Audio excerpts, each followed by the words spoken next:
Agaseke k'amakuru mu karere gapfunduriye muri Uganda. Igipolisi cyavuze ko cyamaze gukora iperereza ku rupfu rwa nyakwigendera Isaac Senyange wahoze ari umutoza w'ikipe y'iteramakofe y'igihugu, ariko ngo kiracyategereje ko Perezida Museveni atanga uburenganzira bwo guta muri yombi abakeka uruhare muri uru rupfu. Uyu nyakwigendera wishwe mu mpera z'umwaka ushize yari azwi nk'umwe mu bantu bashyigikiye cyane ishyaka ANR muri ku butegetsi, kandi yari mu bamamazaga Perezida Museveni.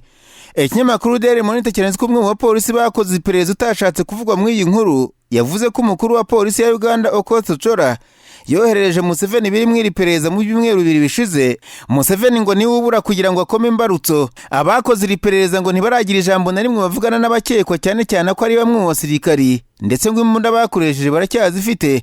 Perezida Museveni niwe wategetse ko hakorwa iperereza kuri urwo rupfu. Ku rundi ruhande ariko ikinyamakuru The East African cyanditse ko umutegetsi mukuru w'igihugu cya Uganda ngo yaba yihagararaho ari mu bantu, ariko nyuma y'amarido ngo ari kwiyegereza abadiplomate bakorera muri Uganda kugira ngo amenye uruhande ibihugu byabo byaba bihagazeho muri iyi manda itaravuzweho rumwe. Iki kinyamakuru bagihaye amakuru bavuze ko Perezida Museveni kuri ubu yirwa yihererana buri umwe mu badiplomate bakorera mu gihugu, ngo bigaragaza ko nawe yaba afite ubwoba, ariko ngo aba ashaka kurusha abandi.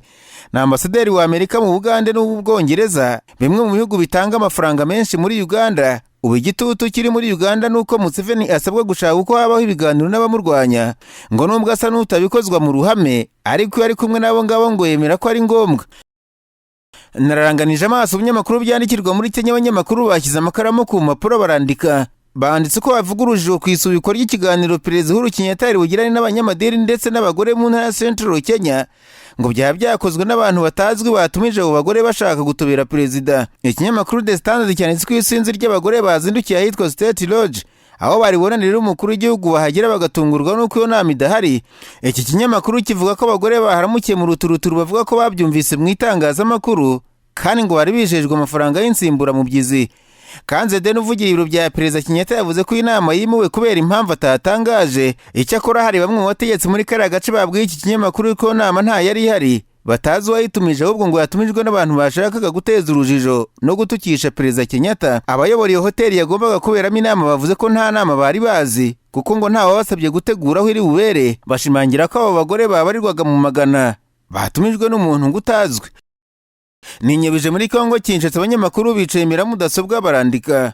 Banditse ko abantu 6 byamenyekanye ko baguye mu mirwano ihanganishije ingabo za leta FARDC n'umutwe wa Mayimayi uzwi nka Nyatura CMC muri teritwari ya Rucuru muri Kivu Amajyaruguru. Radio Okapi yavuze ko amakuru atangazwa n'inzego z'ubutegetsi avuga ko bapfuye ari abantu 6, ariko ngo imibare ishobora no kwiyongera.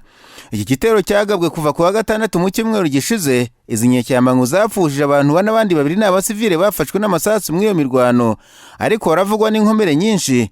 Nubwo Radio Okapi ivuga ko itabashije kuvugana n'ingabo za leta, amakuru atangwa n'abaturage aravuga ko basaba ko muri kiriya gice hagumishwa ingabo z'ubutegetsi, kuko ngo nubwo abo barwanyi bahabirukanye hari impungenge ko bashobora kugaruka bakabica. Agaseke k'amakuru mu karere gapfundikiriye muri Tanzania. Abanyamakuru bakojeje ba muri no barandika. Banditse ko ihuriro ry'abanyamategeko ryatangaje ko ribabajwe kandi ritewe impungenge n'urupfu rudasobanutse rumaze guhitana abagize iri huriro 10 mu mezi 2 gusa, hakaba hatamenyekana icy'abagitera izi mfu. Ikinyamakuru The Citizen cyanditse ko urugaga rw'abanyamategeko ruvuga ko biteye inkeke kuko abantu 10 bapfuye mu mezi 2 ari ikibazo gikomeye, kandi ngo n'ubwa mbere abantu benshi bapfiriye igihe cyegeranye gutya kuva Tanzania yabona ubwigenge. Iki kinyamakuru mu bo cyavugishije ntibatobora ngo bavuge icyo bakeka cyica bagenzi babo, kuko hari abavuga ko mu kazi kabo bahura cyane n'abaturage kandi begerana n'abantu bagahererekanya impapuro buri wese akoraho, bagashimangira ko kuba umwe yaba yafashe ikintu undi akagifata ngo byakwirakwiza indwara batavuga, ariko bakavuga ko ngo yaba ari nk'umusongo bahitana cyangwa se umuvuduko w'amaraso udasize n'umutima. Muri iki gihe biragoye kumenya amakuru arebana n'ubuzima muri Tanzania, kuko ngo hari abakeka ko baba bicwa na COVID-19 bagatinya kubivuga ngo batiteranye n'ubutegetsi, cyane ko bwakunze kuvuga ko iki cyorezo kitari mu gihugu. Nyamara ariko ku nshuro ya mbere kuva mu kwezi kwa 4 kwa 2020 birasa n'ibizemezwa ko Tanzania yabaragezwemo na coronavirus, kuko Vice Perezida wa mbere wa Zanzibar Bwana Seif Sharif Hamad usanzwe ari na perezida w'icyaka ACT Wazalendo ritavuga rumwe n'ubutegetsi yamaze kwitangariza ubwe ko ari mu bitaro arwaye coronavirus.